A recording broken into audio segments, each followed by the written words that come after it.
and welcome to today's English lesson. I hope you have a lovely weekend. So our word of the day today is cogent. What do we mean by cogent? So of an argument or case, it is clear, logical and convincing, okay? And this is what we're going to be doing. We're going to be making a cogent argument for us to be the one to go into space, okay? We'll be doing that over the next few days or so, right? Learning objective. As a writer, can I understand how to use powerful adjectives and emotive language to persuade? Being persuasive. Here is our situation, okay? You need Florida's help with something. Which approach is likely to be most effective? This is just our starter activity. And okay, let's say you're on the sofa and you need Florida to take a look at something. What's going to be the most effective? She's in the other room. How are you going to get her over there? Florida, come over here now. Florida, do you have a moment? I could really benefit from your expertise on something that is troubling me. Florida, you are the most wonderful, amazing, talented, extraordinary person in the history of the world. Can you come over here and lend your enormous expertise to this incredibly daunting task? Right. Which one do you think is the most effective approach? Pause the screen here and have a go. Okay. Welcome back. So I have gone for the middle one. Okay. Florida, do you have a moment? I could really benefit from your expertise on something that is troubling me. So the first one, I think we can all agree, is it's an instruction, isn't it? It's very aggressive. Florida, come over here now, okay? If Florida's not in a particularly good mood, she's just going to go no and just, you know, be a bit stroppy and just say no. Now the third one, some of you may have gone for the third one, and you know, I can kind of see why. There is, you know, you're being very complimentary here on this third one, but if you notice, a lot of these adjectives are basically saying the same thing: wonderful, amazing, talented, extraordinary. Okay, it's a bit overkill, isn't it?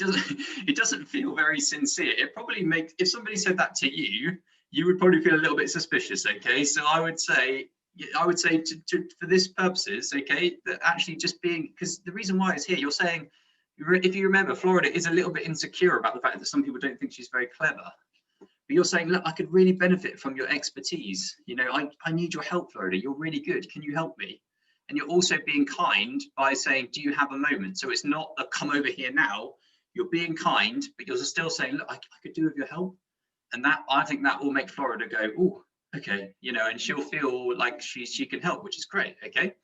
So that's what we've gone for. And this is a common mistake, that this one here is a common mistake that people make, this third one, when being persuasive. Okay, they go too far. They lavish so much praise and so many adjectives on people that it just makes them uncomfortable, and it ends up not having the intended result. Okay, so it's just something to be aware of. Okay, great. So our task, this is our main task, okay, that we will be doing. So this is the situation. Results from chapter 20. If you remember, Mrs. Bird didn't actually tell you the results, and these aren't necessarily the results from the book itself. However, this is what we're going to use to help us with our task. And the results, okay, so they've come in. If you remember, they're doing the voting. Remember, who is the most popular dad?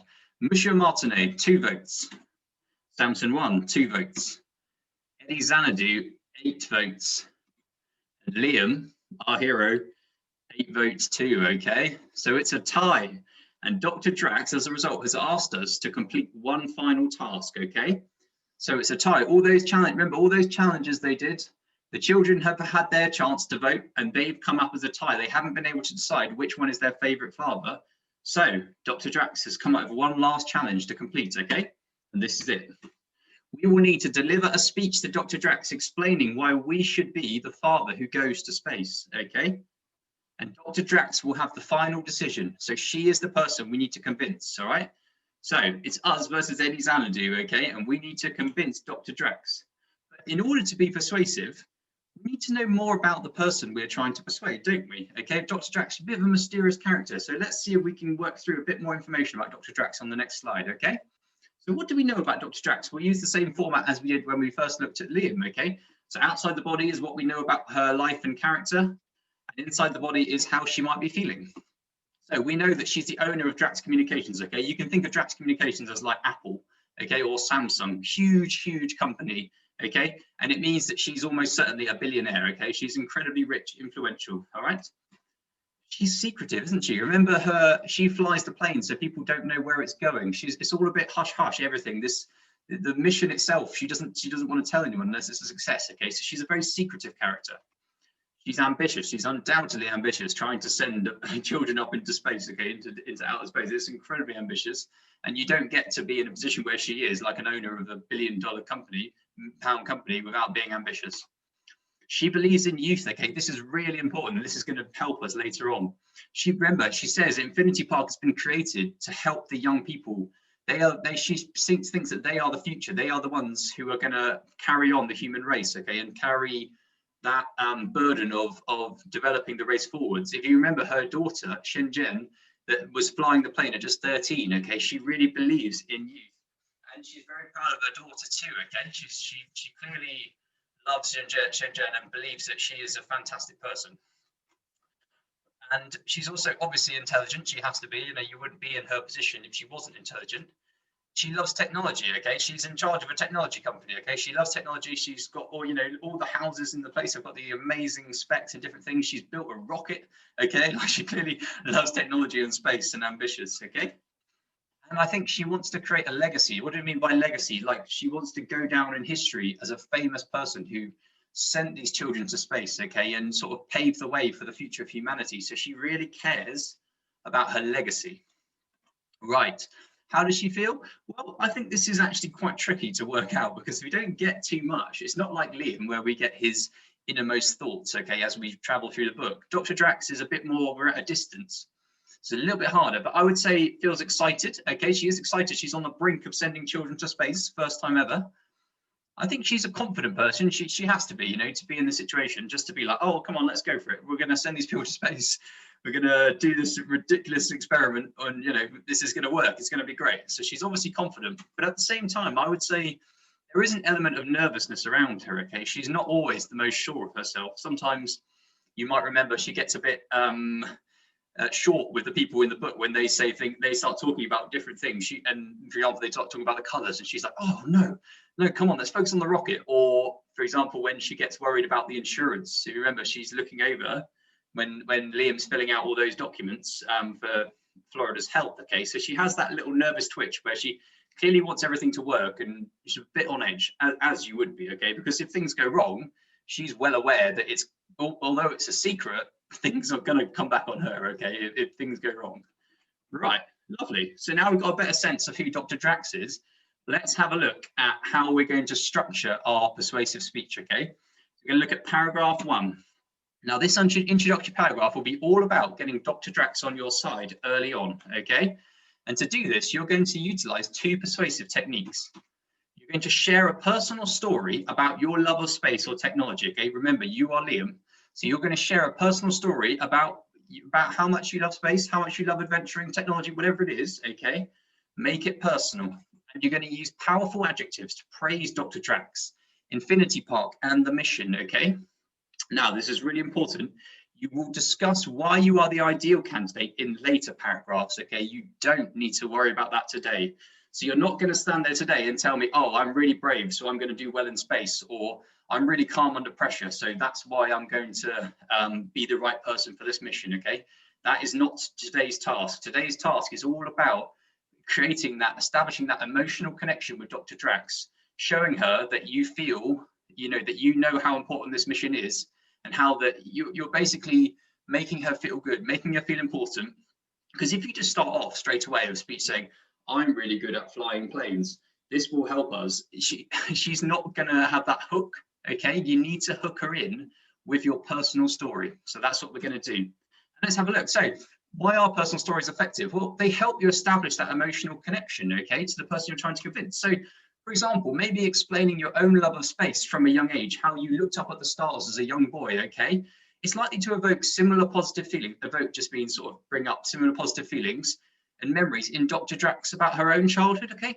We can realistically infer that Dr. Drax dreamt about going to space as a child, okay? She's now living that dream by creating this rocket.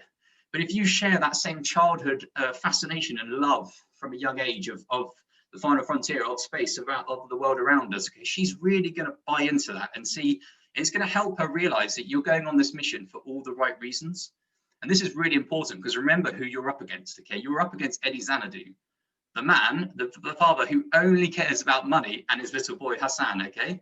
He doesn't care about space. He's only there because Hassan wants to go, And all the impressions that we're getting is that actually Eddie Xanadu just is trying to make money from this. He keeps suggesting to Dr. Drax, oh, you could do this. If you add this in, it's going to be a more exciting ride. Or if you do this, we can trademark it and get adverts going. Okay, so he only cares about money. And if you notice, Dr. Drax never responds well to this. So this is going to help her realize that you are the one because you actually care and you want to be there. Okay, you're not just there for personal gain. Okay. Like I say, this could be your personal story. It could be about love of space and adventure, or it could be about your love for Drax World phones and technology. Maybe you want to make her feel special and important by telling her about a really emotional story about the first time you held a Drax phone. Okay, the first time you realized the world around you. Remember the reason Liam got selected was because of his speech where he said, I want my child to think that the whole world is a thrill ride. Okay, she clearly loves that emotional, that sort of that drama aspect. Okay, she wants to feel that connection in the people who are going on this trip. So give it. Okay, give it to her. Make sure she knows how much you care about her, or space in general. Okay, I think either is effective in this case. Now we're going to discuss some ideas we can use our powerful adjectives and emotive language to praise Dr. Drax, Infinity Park, and the mission. So you could thank her for the opportunity to go to Infinity Park. Okay, this is powerful because it's saying, you know what, even if I don't get selected, I've still had an amazing time and I'm still so grateful to have seen the Infinity Park. You can say how much you admire her and the phones. You can praise her for her vision and belief in the future of humanity. Okay, you could say, look, Dr. Drax, I think it's so incredible that you're committed to saving the future of humanity by developing our space travel. Okay, it's, you can really make her feel special because of that.